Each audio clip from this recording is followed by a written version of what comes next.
want to do an intro first? Go ahead. Sure, yeah, I can do that. My name's, for those of you that don't know me, and I know a few faces out there, my name is Stephen Joyce. I'm the CEO of Rezgo. We're a booking platform based out of Canada.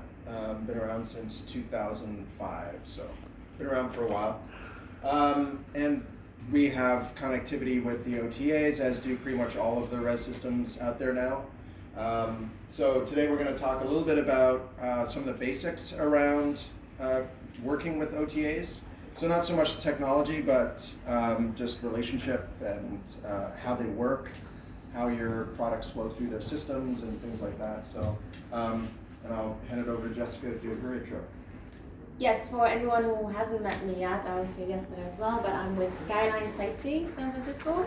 We run the double-decker tours, or we come from running the double-decker tours, hop on and off tours in San Francisco. That was 2005 when we brought the first double-decker to San Francisco, actually. And after that, there was a few other companies coming in, so the market grew on that end, and we kind of established ourselves to be a one-stop shop for sightseeing now, because we're working in the market for more than 20 years. So while Stephen does the main work on going through everything. But just one thing I also want to say, I'm here to just give the perspective from how our business works. But I know I've talked to many of you, and I'm like so excited to meet so many people who do so many different things. So just keep in mind, whenever I say something, it's just how it worked for us. But this is really for you to figure out what works for your business. So if for our product, it's something where I'm like, yes, I love OTAs, I want to work with them. You need to figure out probably throughout our presentation if that's something that you can apply to your business, because if you have a product that is very unique or in a specific market, and you might not need that. So, there's, for everyone, there's a little bit where you can say, okay, I'll do a little bit of this, and I'm not going to do this. So I'm just, like I said, mostly speaking of our perspective and hoping to give you some good insights as well. That's cool. I'm going to sit down, right, Steven? I'm just Growing sales channel for experiences. Now that's an easy thing to say when you've got such small market share. so they've grown on average.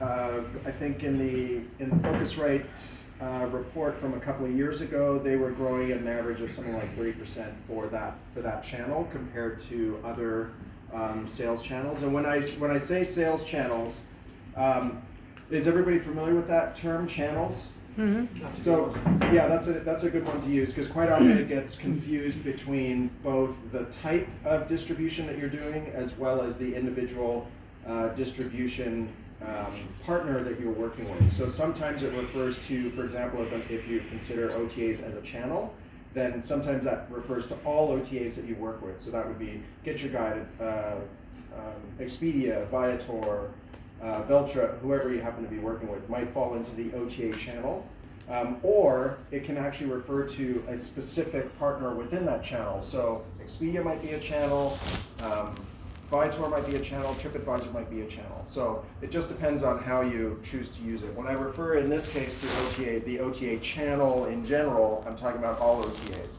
So it's not receptive operators, it's not travel agencies, that's not DMCs that you're working with, strictly online travel agencies. They still only account for about less than 5% of total revenues for the market. So as a tour operator, if you're sitting here going, yeah, I'm going to sell through OTAs and it's going to shoot my business through the roof, nah, probably not. Right? It'll make up one part of your business, as all those other channels make up other parts of your business as well. So it's just part of the mix. Consider it to be part of the mix. Like an investment portfolio, you want to diversify. This is just one of the things that you have in your channel portfolio. yeah. Yes. Do you think this number is going to land in 3 to 5 years' time? Do you have a projection? Yeah, according to Focusrite, they were projecting upwards of 7% by 2025. So still not huge, right? Concierges, for example, or you work with directly with the hotel. That's another distribution channel that's separate from OTAs. Yeah. I don't know if you know this, but are you seeing any differences between regions? I feel like in the States, like people do a lot more direct sales than in other parts of the world. Are you seeing There are definitely regional differences. So Asia, for example, Not specifically with the OTAs, it depends on where there are large OTAs based. So in Europe, you've got Get Your Guide, you've got Viator, and you've got Expedia in Europe. In Asia, however, you've got Klook, which is a really popular OTA in Asia. And Asia is a really interesting market because there's not a lot of direct sales in Asia. Asia goes through DMCs predominantly. Most of their products are sold through a reseller anyway. Yeah. So it's a very different market. Europe has traditionally been a very direct market, so it traditionally has much higher direct. So this is a global number, but the report does break it out. There's a new report, their most recent report, which I think was 2017. Is that the? Yeah, it was 2017. So it's a couple of years old now, but that one does break it down by region. I don't have the specific numbers on me, but I do have the report, so I can look it up for you later if you like. So compare that to hotels that on average globally do 76% of their revenues through OTAs, right? That's not where you want to be as a tour supplier, right? You don't want 76% of your revenues coming from one channel source, because that puts you in a very precarious position where now that channel is your primary source of revenue. You never want to be beholden to one channel like that. So you want to really be able to manage your relationships well. So currently, according to Arival, there's about 155 plus distribution, online distribution opportunities. Online. We have 300 on our list. You've got 300? Yeah, I think they broke it down strictly as OTAs. Right, that's true. Some of the big ones you'll probably recognize: Expedia, Viator, Get Your Guide, Hotel Beds. Groupon is actually one of the larger OTAs that you probably never heard of. Yes, I have. Everybody's heard of Groupon, but nobody actually has realized that Groupon is actually an OTA as well. And then Klook in Asia, and I think, Jessica, you had some comment about. Yeah, I mean, if you're in Europe, you're probably more familiar with tickets or Tickmate, Civitatis, Newsment. Yeah, I mean, there's endless. I'm trying to think. But yeah, I think those are quite big in Europe as well. And I just want to briefly mention for Groupon, because you put it up there, it's something that people still have that as a deep discount in their heads.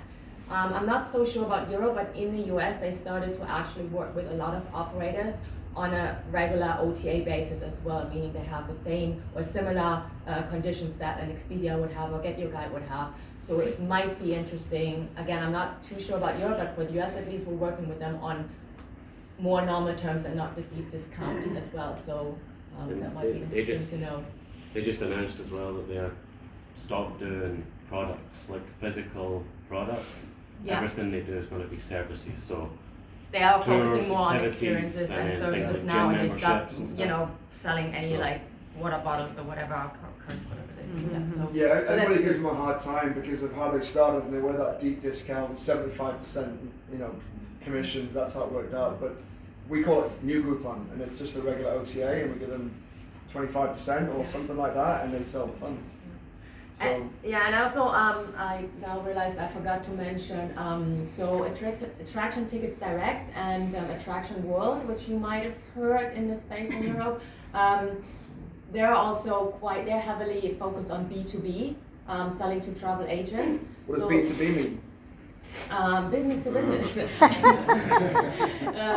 So basically they, like I said, they're working with travel agents, so whereas the other ones I just mentioned, the Civitatis, Get Your Guide, I forgot to mention Cetus as well, who's big in Europe.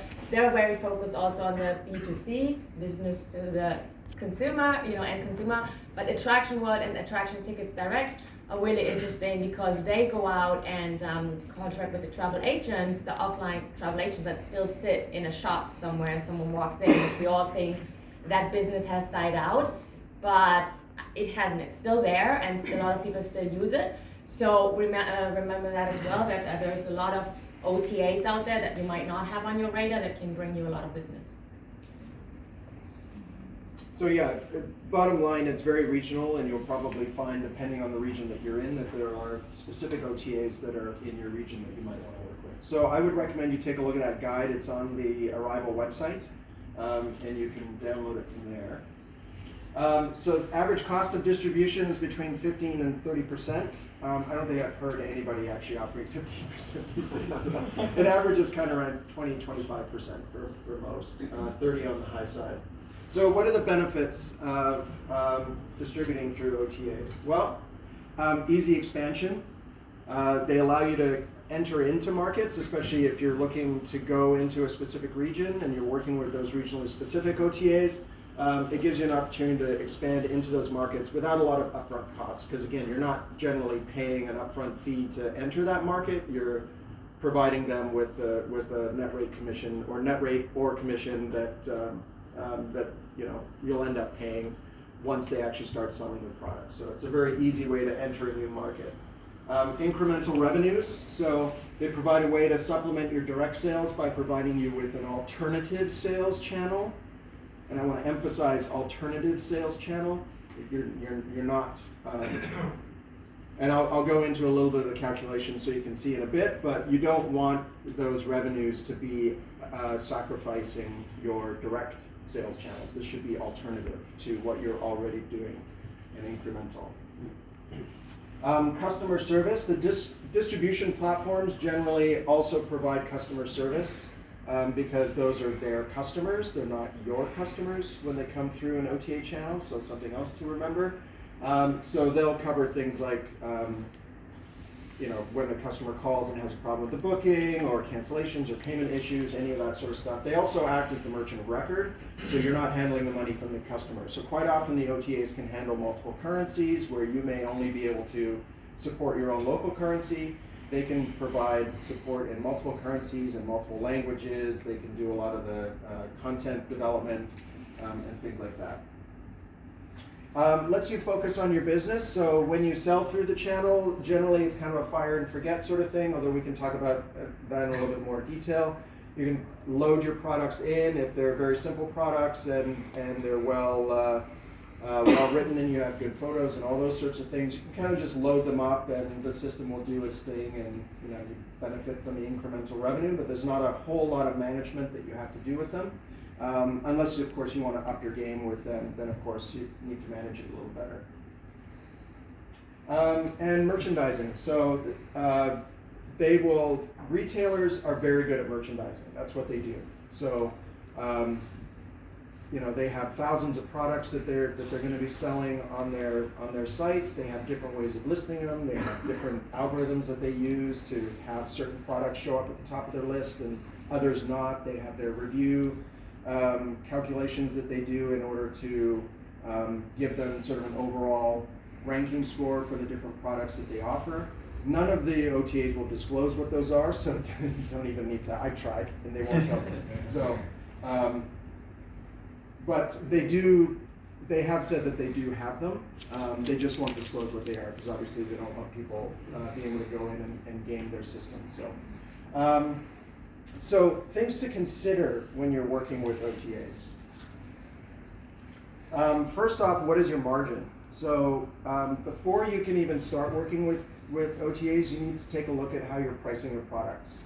And if you do not have enough margin in your product, like a retail margin of between 40 and, I'd say 40 and 50%, but I wouldn't say 40 to 60% on your product, then you probably don't have enough margin to really have it make sense to distribute through an OTA. And what I mean is that, if you're offering a €100 tour, the cost of your tour to run that tour is between 40 and 50 euros. And if you've got enough profit on that tour, enough room on that tour to offer a decent commission, then you're probably okay. But if you don't, if you're running 20, 25 euros on your tour, then you probably don't have enough margin to distribute. The other option is you don't necessarily care too much about the margin in this case, and you're using the OTAs as a loss leader. That's another approach, but then you have to take into account that whatever you're spending on top of that should be tracked as a marketing cost, because you want to make sure that you're tracking that closely. Because now you're looking for a return on that initial investment through the OTA channel as a marketing mechanism rather than as a direct as a sales mechanism.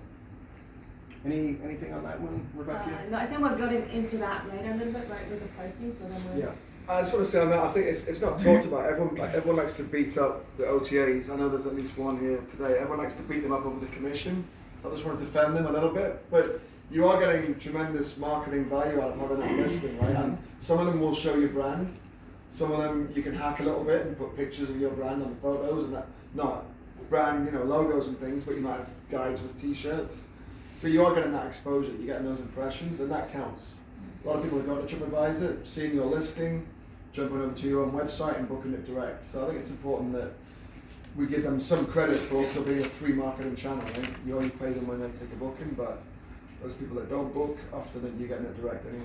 Yeah, the term that Christian's referring to is what's called the Billboard Effect. Is anyone familiar with that term? Okay, well, you learned another term today. The Billboard Effect is where a consumer sees your brand on something else and then books with you directly. So the more they see your brand in the marketplace, the more they get to know your brand, and hopefully they go direct and book direct. So that is another benefit of being on these marketplaces. That said, it only really works if your brand is prominent. So if your photos are generic, they don't include your brand, then it's not going to help really. Because most of the marketplaces don't actually mention your brand. So next slide, price sensitivity. So again, you need to price talking about margin, yes, you need to make sure that you have margin, but when you're also in a marketplace, you need to make sure that you're pricing your products competitively, because now when a consumer comes directly to your website, they have nothing else to compare against from a price standpoint. Or they may have 3 or 4 other websites that they've actively gone and visited to check similar tours, and they may have an idea of what the pricing is going to be like. But on an OTA, they've got, in Paris, for example, 3,300 tours that they can choose from. When you just go to the Paris page, the standard page, it's like 3,300 tours. So if you sort by price, right, now you're competing against 3,300 other products on price before they even look at the product descriptions. So you have to be competitive if you want to do that, because the consumers have a lot more choice on the OTA that channel. note as well, because we are talking about the bigger ones that are marketplaces, but if you realize you cannot compete with 2,000 products on there, there's also the mid-size or smaller OTAs that still do curated, which we're going to come to in a second as well and explain, but they do like maybe 30 or 40 products in your region or in your city, and then look for those OTAs to work with them, because okay, I'm not going to compete with 2,000 because my pricing is not fitting that marketplace space, and then just focus on other ones. Product fit. So this is one that people don't often think about, but is really, really important. Is your product a product that can be sold on an OTA? Is it an easy product to book? If what you offer is quite complex, there's a lot of variables to it, there's a lot of options to it, you need to get a lot of information from your customers, then it may not be a great fit for OTAs. Again, because the OTA structure is a little bit more generic, it has to support a variety of different types of products. It doesn't support very complex products very well. So, if there's rental components, if there's all kinds of other stuff, your system may be able to kind of work that in. But generally speaking, if you offer a standard daily recurring activity, like a day tour that's a day tour, half-day tour, walking tour, bus tour, whatever, and you've got simple pricing, adult, child, senior pricing, that's going to work very, very well for an OTA. But if you have a lot of variation on that, it may not be a great fit. So take a look at the OTA that you want to work with. Look at how the products are structured on the OTA. See if your products are a good fit for that. If they aren't, then that's okay too. I mean, you're not, again, we're talking 5%, and there may be other channels that work better for you. So take a look at the OTAs and see what fits and what doesn't. Yeah. And on that note again also is you might have different products. So we all hear usually when the OTAs come to you, they say we want all of your product, all your availability, but it's really up to you to say I have here 5 products. In our case, it's the hop on, hop off tours are a perfect fit for OTA. They're a free sale, you know, we just want to get them out there. I just want as many buses on as many people on our buses as I can. I don't care, just give me the people. So, but we also have other tours, like our wine tours that are, you know, in smaller coaches, 36-seater. We need to plan for that ahead. We have an Alcatraz package, which is very limited because Alcatraz gives restrictions on tickets. So, you know, I really look at different products within the company as well and say, yes, there are some products that really fit for this OTA and others don't. They do come back to me sometimes and say, yes, we want your other products as well. But again, I'm the one making that decision if I want to give it to them or not and what I want to display on that page. So, and even if you don't have that for now, if you're walking tour and you have only private walking tour, maybe you can tweak a few things around and say, I have this walking tour that runs every day. And that's what I'm working with on an OTA site. And then I still have my private walking tours or customized ones that I'm not offering because that's just too difficult for running that in an OTA. What's a free sale? Free sale? Oh yeah, good. Yeah. Yeah, free sale is basically you don't need reservations. Like pretty much, I put my product up on Expedia, and the customer just comes straight to our bus, and we recognize an Expedia voucher and we let them on. So the customer, we don't need reservations from Expedia. The customer doesn't need to call us in advance. So we just have as many seats available. This usually mostly doesn't apply for most of the people who do walking tours or, you know, like little bus tours where you just have like a certain availability. Yeah, free sale means unlimited availability.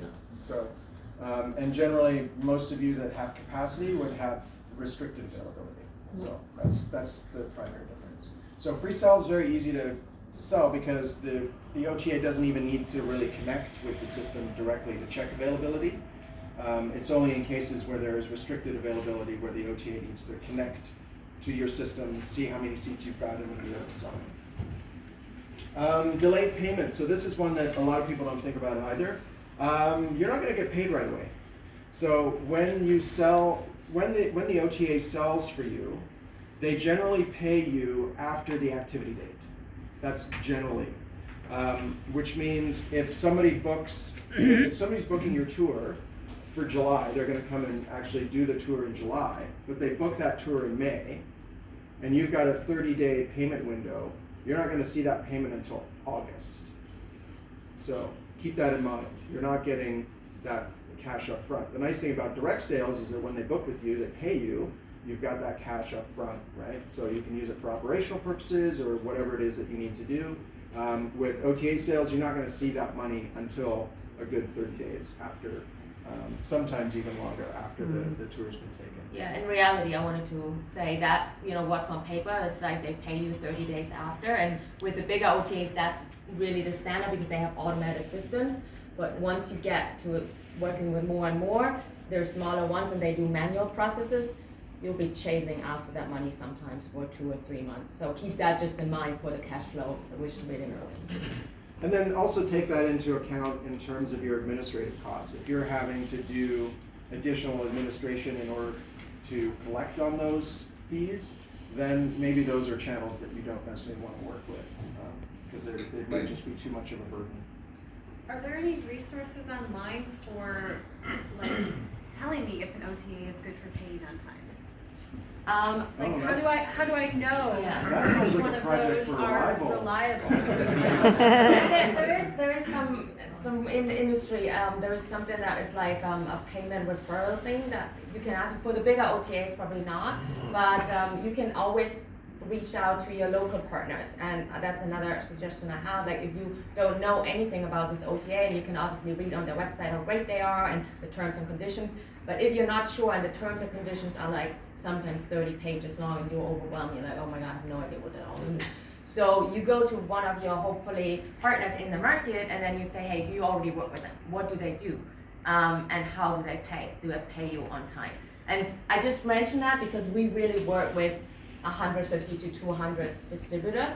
But on the bigger note, like the Expedias, the Get Your Guides and everyone, they have automated systems where it comes all automatic, so you don't have to worry about that too much. But if you have anyone in that space that you're not sure of, ask other operators and see how they, and then there's, like I said, there's even a credit form that I get sometimes from other companies, and they say, oh, we want to work with XYZ tour operator, and they gave you as a referral, so can you let us know that they're good with payment and all that, and then I fill out that form.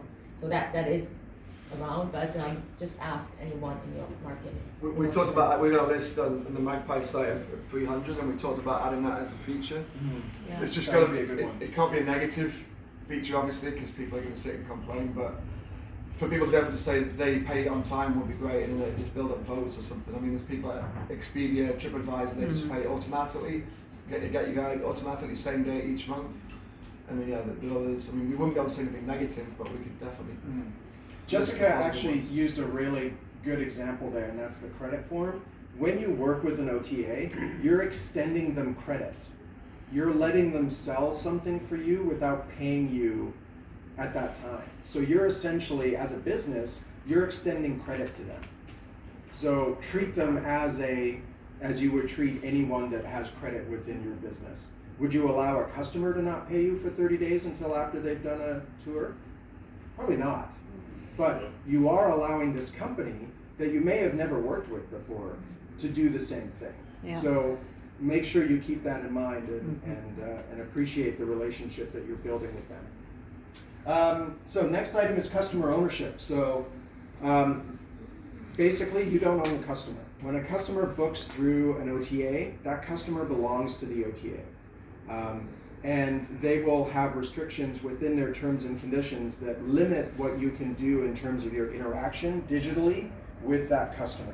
It doesn't restrict you from being able to interact with that customer when they're on your property or when they're on your tour, but it does limit how you can interact with that customer before the tour happens and after the tour happens. So keep that in mind. It's not your customer.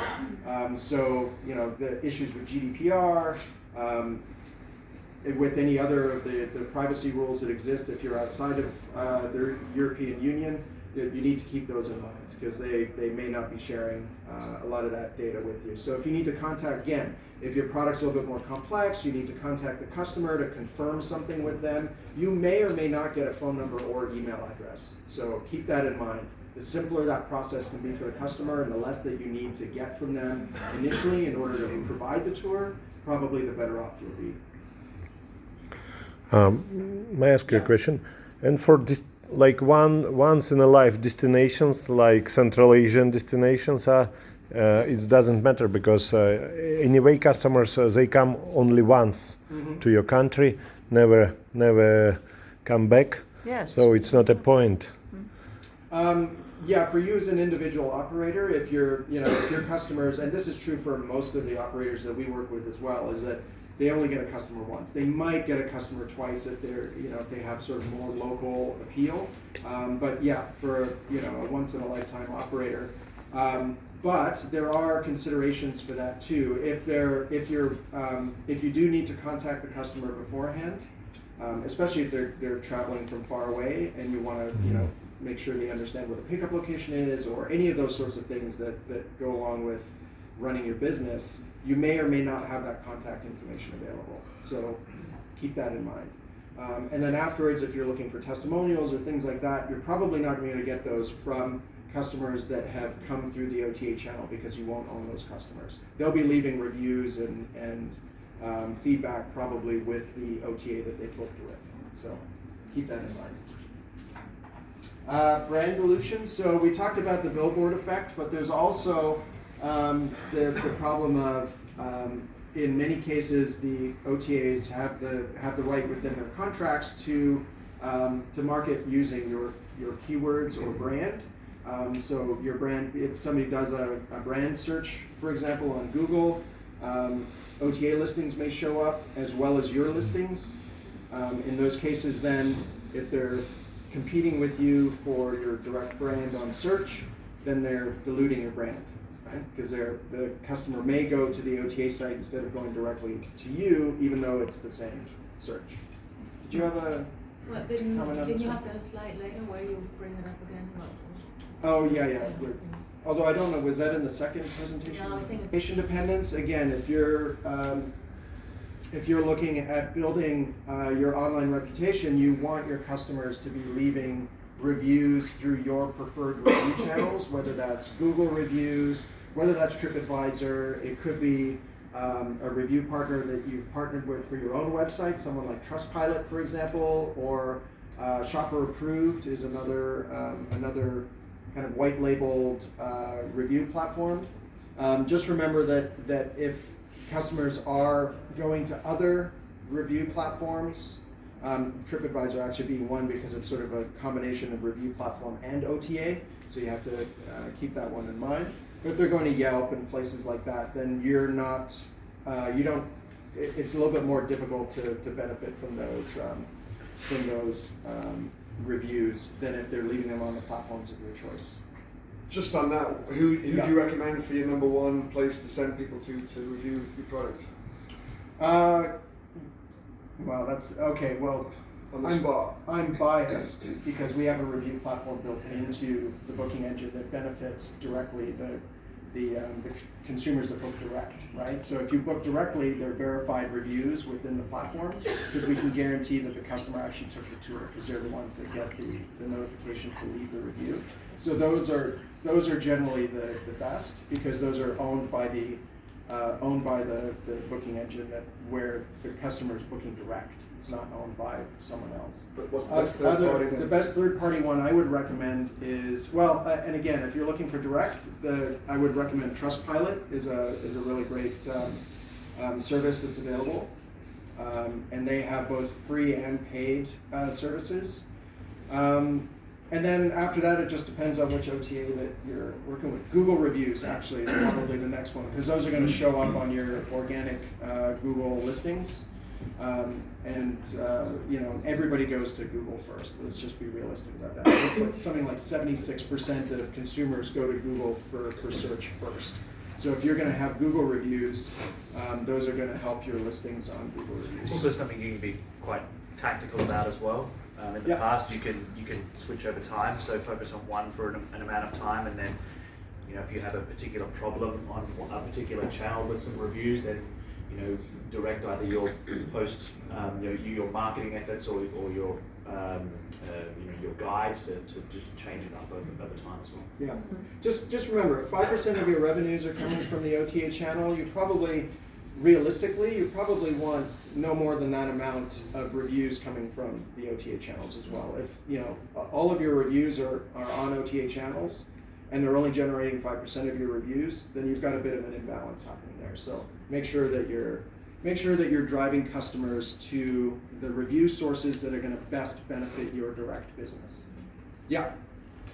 Just one SMS reviews instead of reviews, and the feedback response is 30%, 40% higher. So if you have a tool that can actually send the reviews by SMS, you'll get much better response. Yeah, that's a great point. The SMS will be there and the response is. Yeah. Right. So as soon as the tour is over, or within a set amount of time after the tour, the customer, and everybody carries a phone these days, gets a message via SMS or email to write a review. Make sure it's mobile friendly so they can do it right on their phone.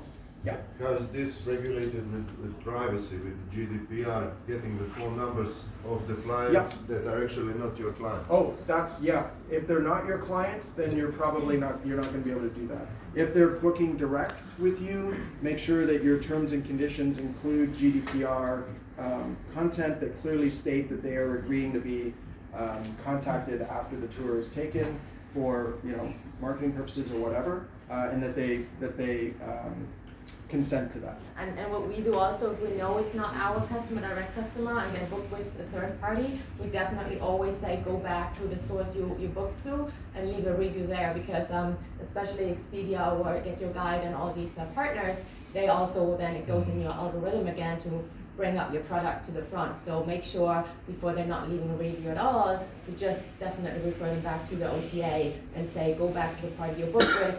And some of them also started now to have features where you can answer the reviews through them as well, where it's still not your customer, but at least you can answer the reviews and it comes up on their website as well. I think Expedia's in the room, but they're working on that can actually, interact with the customer, which is, I think TripAdvisor's doing that now as well. So to do that, as Steven said, first go direct, but if that's not an option, then use the OTA to still get your review. Oh, yeah. Self-promotion or anything like that, but just to let you guys know, we actually help tour operators get more reviews. That's one of the things that we do, and we also help them upsell and cross-sell tours. And so we've actually studied these terms and conditions for OTAs really, and we've also studied GDPR, and there's one more strict law in California in terms of privacy and more. So we've gone through that before, and what we do is we work with the tour operator to help comply with all OTA regulations and also GDPR. But the truth is that OTA do give you customer's phone number so that you can arrange and coordinate some pickup time, and you can arrange well, different things that they need to know beforehand, right? And so basically, it is in their best benefit, and it is in the OTA's best benefit. And I also say that OTA, it is in the OTA's best benefit that you coordinate everything. And I totally agree with you. I mean, this should be mobile friendly as well, as deals don't get open as much anyways. So what you can do is, if you tell the client, this is, and depending of course on the type of communication and notification that you send them, if the client opts to have information from you directly, it is totally different from just approaching and being like sending them marketing emails or anything like that. But if they agree to get, booking notifications, booking confirmations, reminders, and stuff like that, you can also ask for feedback directly through, we do it through WhatsApp, but I mean, that doesn't matter really. Even if it's potentially not your customer. And I agree with you also, Jessica. You can also send them back if you want to upsell, for instance. You can also send them back to your OTA anyways, because I mean, at least you're helping them also, and you're helping yourself by getting more bookings out of that relationship, basically, which is what everyone wants to do. Great. Any other questions on that before we move on? Because Jessica said the word algorithm. Oh yeah. I'm not going to put her on the spot, even though she knows what it is. But you'll like. It's a mathematical formula that is used to determine a certain ranking. So with the OTAs, they will combine certain variables associated with your listing. So things like how many reviews you have, the freshness of your reviews, how long your product's been on the platform, how many click-throughs your product gets. Average revenue that your product generates, and they'll take all of those things, and they'll run a mathematical formula on it, and they'll get a rating or a ranking on that, and then they'll use that to determine your ranking compared to other rankings for products of a similar nature in the listing. There, and that's good. Organization. Everybody familiar with this term? And I'm not talking about eating people. I'm talking about, although the world is ending right now, so who knows where that will go.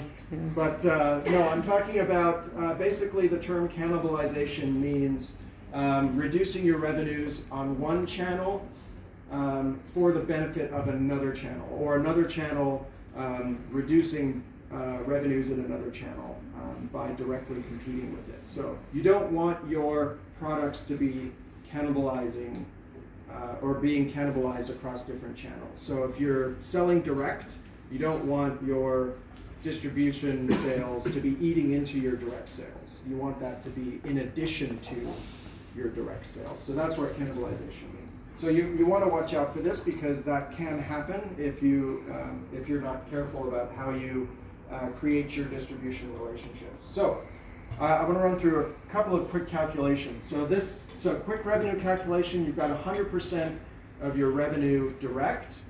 You have gross sales of 1 million euros, your margin's 40%, your net revenues are going to be about 400,000 euros, right? Very simple calculation.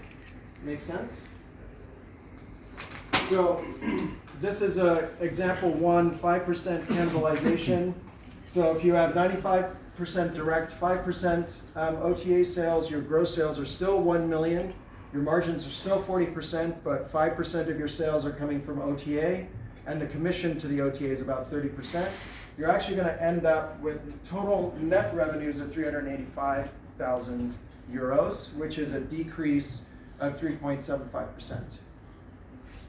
Okay, same gross sales, but you're now making 3.75% less because 5% is going through OTA channel. So as we increase that, 90% direct, 10% OTA sales, still gross sales of 1 million euros. All the other variables are the same. 10%, you result in a decrease in 7.5%. Total net revenues down to 370. And then the last one here, 80%, 20%. You're going to see a net revenue change of decrease of 15%. Still with gross sales of 1 million euros, right? So your gross sales haven't changed, but as that starts to become cannibalized, your direct sales become cannibalized. The more they become cannibalized, your net revenues will decline. So this is what you want to avoid. You don't want to sacrifice your direct channel by having it be cannibalized by your OTA channels. What you do want is you want your OTA